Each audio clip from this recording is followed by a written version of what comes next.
Bonjour, je suis le docteur Sarah Burceau, pédiatre à Paris. Aujourd'hui, nous allons voir ensemble les lésions d'impétigo chez l'enfant. L'impétigo de l'enfant est une infection superficielle de la peau due à un streptocoque du groupe A ou plus généralement à un staphylocoque doré. Il s'agit d'une infection très fréquente chez l'enfant. L'impétigo est très contagieux, ce qui explique qu'il existe des épidémies dans les collectivités et surtout à l'intérieur des familles. La transmission se fait au contact d'une personne présentant des lésions d'impétigo ou alors d'un porteur asymptomatique. La forme typique de l'impétigo de l'enfant est l'impétigo dit bulleux. L'enfant présente des lésions bulleuses autour du nez et de la bouche. Il s'agit généralement dans un contexte sans fièvre, de lésions qui se développent sur une peau rouge et suintante. Il y a des bulles qui apparaissent avec un liquide clair. Ce liquide clair disparaît rapidement et fait place à une lésion croûteuse recouverte d'un enduit jaunâtre qu'on dit encore mélicérique, c'est-à-dire de la couleur du miel. Il n'y a en général pas de fièvre et les lésions peuvent se propager rapidement en l'absence de traitement.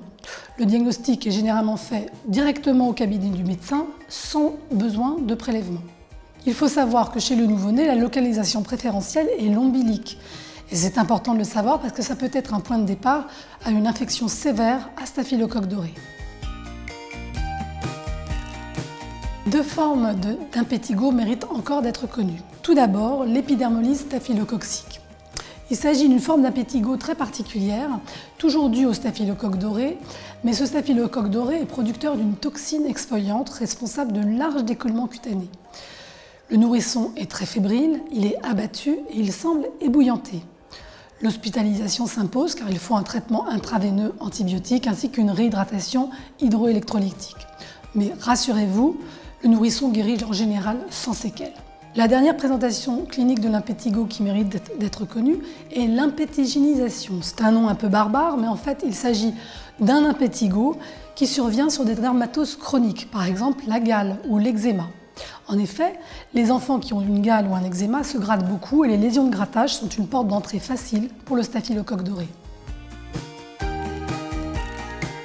Comment traiter l'impétigo ? Lorsqu'il existe une ou deux lésions, le traitement est relativement simple. Il faut une désinfection rigoureuse de la peau ainsi qu'une application pluriquotidienne d'une crème antibiotique localement.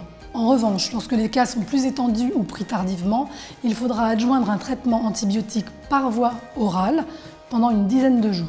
Il faut adjoindre des mesures au traitement de l'impétigo.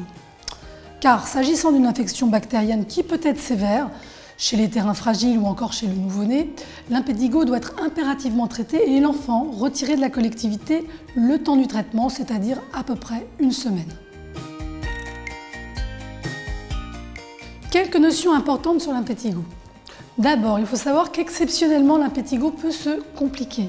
Notamment, le staphylocoque peut diffuser aux os, aux articulations, à la tête, au cerveau, réalisant soit des abcès, soit une septicémie. Mais rassurez-vous, l'essentiel du temps, l'impétigo est une dermatose superficielle de la peau, bénigne, qui guérit rapidement et sans séquelles.